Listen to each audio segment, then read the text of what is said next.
Now, Rothbard, there's Rothbard 1 and there's Rothbard 2. There's two different plans that Rothbard puts forth. His newer plan is the following. This came out in his book, The Case Against the Fed. What he says is that we should liquidate the Fed. We have to get rid of the Fed, okay? We have to cancel all its assets except the gold that it owns. And then we're going to reprice the gold, okay? And the way we're going to determine the price of gold, according to Rothbard, would be to take the total amount of currency in the economy, and I just checked online today, at the end of, on May 30th, okay, we had $707 billion of currency in the U.S. economy, held by the public. Divide into that the ounces of gold owned by the Treasury, which is 260 million, okay?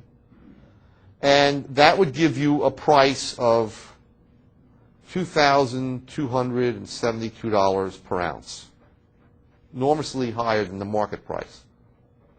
Okay, all right. Well, I'll get to that point, but so then what Rothbard would do is abolish the Fed. Then you would call in all Fed notes. At least you get rid of the Fed notes, and people would bring their Fed notes in and exchange it for gold at that rate. Okay, for every $2,272, you would get an ounce of gold.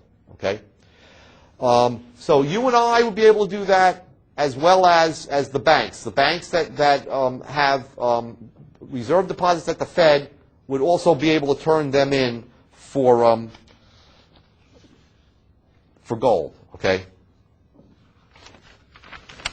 Wouldn't people be melting down gold at that rate? Well, not melting down, but just people from all over the world would be coming to the U.S. Basically, what would happen is that all this gold would flow into the U.S. and automobiles and everything else would flow out of the U.S., okay, until there was an equilibrium reached, okay?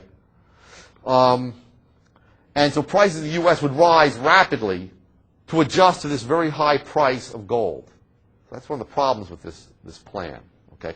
But it would be a once-and-for-all inflation, and it wouldn't create a business cycle because it would be going on through the banking system. So that's one of the problems with that. Now, and it would leave fractional reserve banking. Okay?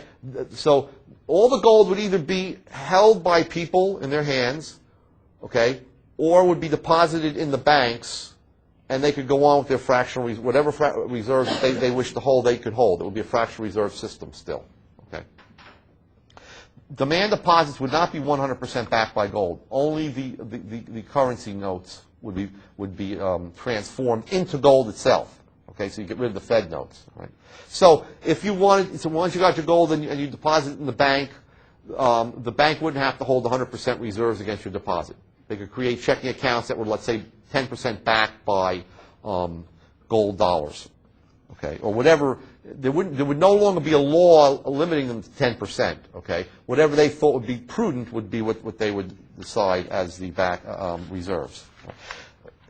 Rothbard's earlier plan would be to go back to a 100% gold standard, and what you would have to do there is you would have to take the total amount of checking account money as well as currency, and that would determine what the price of gold was. And I looked online, St. Louis Fed. Right now, M1 stands at, put it up here. That M1, which is basically currency plus demand deposits for your checking accounts, that's equal to $1,354 billion. So basically $1.3 trillion. Okay. If you divided that, so I think it was 0.583. Divide that by the amount, 260 million ounces of gold, you come out with an enormously high price of $5,209 per ounce. Okay. But now, All Fed notes would be redeemed at that rate, and Federal Reserve deposits, okay, as well as the checking account money. Okay, so everything would be backed. Now, what would you do about savings accounts? Savings accounts could be turned into what they actually are. Really, they're a claim on the bank's assets, on the bank's loans. So you could turn them into a form of mutual fund. You could separate the bank into a 100% warehouse in which any notes they issue must be 100% backed by gold. Any checking accounts they issue have to be 100% backed by gold. That would be, let's say, the deposit part of the bank, okay? And on the other hand, you would have the loan part of the bank, right? And there, all the bank's loans would be there, and people would own, their savings accounts would be turned into rights to pro rata shares or prorated shares of the bank's loans, okay? And the same thing with their certificates of deposit, okay? So they would become more like mutual funds. So the banks could take in money and loan it out, but they would only do that through their loan department, okay? That's what the currency school did. They separated the Bank of England into a deposit department, into a deposit or issue. They call it the issue department and a loan department. Okay. So you'd have 100% backed money, and you would still have banks able to accept investments or savings from clients, and then to loan them out at interest and pay the client's interest, in the same way that mutual funds do that. Okay. And money market mutual funds are not part of the money supply, and neither would be the loan banking operations. That wouldn't cause any inflation at all. Okay. Also, you then could abolish the FDIC because the banks are all deposits are 100% backed. There's 100% reserve banking. You'd abolish the mint, okay, and have private mints minting coins, and you would transform the savings deposits either into mutual funds, or you could tell people we're going to turn them into certificates of deposit. So, for example, if the average maturity of the bank's loans are 9 months, then you would tell people, well, you can't get your money out for 9 months, okay? And then they would know from then on that anything that they put in that interest into the loan part of the bank would be in a certificate of deposit that would be a true investment, okay? So you wouldn't have any inflation, okay? Let me mention a plan that I recently came up with, okay?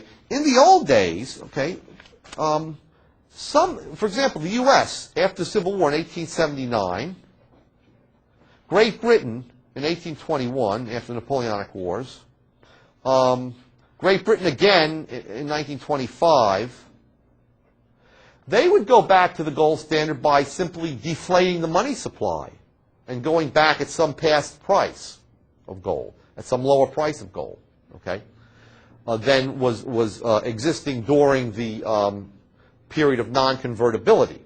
Now, there was a problem because of unions in 1925, okay? There was no problem going back after the Civil War in 1879 or 1821. There was a little bit of a problem with the deflation, but it was nothing like it was in Britain in 1925. So all economists today look back at 1925 and say it's wrong to go back to the gold standard, even if you're a gold standard economist, by trying to deflate the money supply. Even Rothbard and Mises believe that, okay? And let me just read you a little, or some comments by Rothbard and Mises. Okay. Also, Hayek has the same view. Mises opposed the deflationist policy and went on to argue that it was erroneous, even in the case in which a country was attempting to revalue its depreciated currency in order to return to the gold standard at the previous mint par. To avoid monetary contraction, Mises favored a restoration of gold parity at or near the currently prevailing price of gold. And we saw that was his plan. Okay, figure out what the price of gold is right now, and then let's go back. Even Murray Rothbard, although an enthusiastic proponent of bank credit deflation, that is, he likes when banks fail, and you get bank credit deflation, that is, a disappearance of these unbacked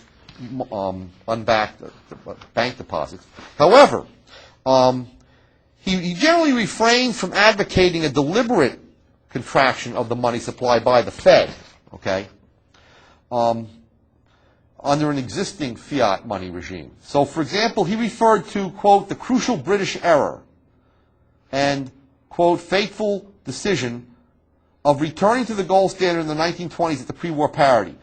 For Rothbard, the, quote, sensible thing to do would have been to recognize the facts of reality, the fact of the depreciated pound, franc, mark, and to return to the gold standard at a redefined rate, a rate that would recognize the existing supply of money and price levels, unquote. Additionally, in his proposals for the restoration of the 100% gold standard in the United States today, as I pointed out to you, a contraction of the supply of fiat dollars is avoided. Okay, he doesn't want to reduce the number of fiat dollars. He simply wants to increase the price of gold to back them up. But as we see, there are problems with increasing the price of gold to that great an extent. So, in thinking about this, I looked at another comment that Rothbard made that was very interesting. In talking about the kind of deflation that he's willing to accept, which is when banks fail. He doesn't want the Fed to bail them out. Okay? He doesn't want the Fed to contract the money supply deliberately, but if during a recession banks are failing, then allow that to happen and allow the money supply to fall. And so to defend this, he says, in a broad sense, this bank credit contraction takes away from the original coercive gainers from credit expansion and benefits the original coerced losers.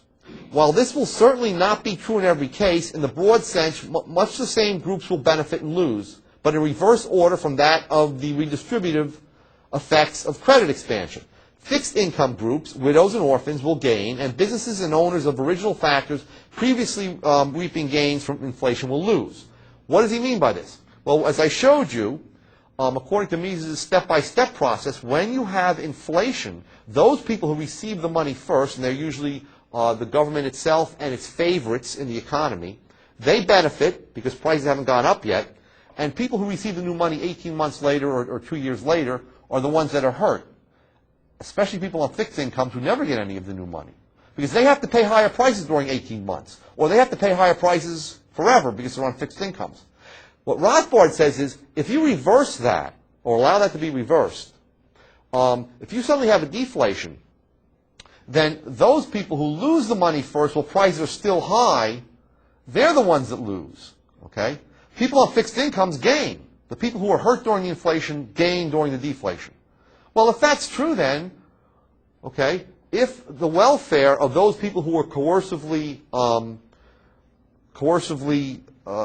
expropriated by the inflation process, why not reverse the process? So, and have the Fed do that. Now, so that if the Fed were to bring about a contraction of money, a slow contraction of money over time, you would have these welfare effects benefiting people that were hurt by the previous inflation. But also, you would lower the amount of dollars in the economy at the same time and make it easier to go back to gold at a lower price. All right, so let me just read you a little bit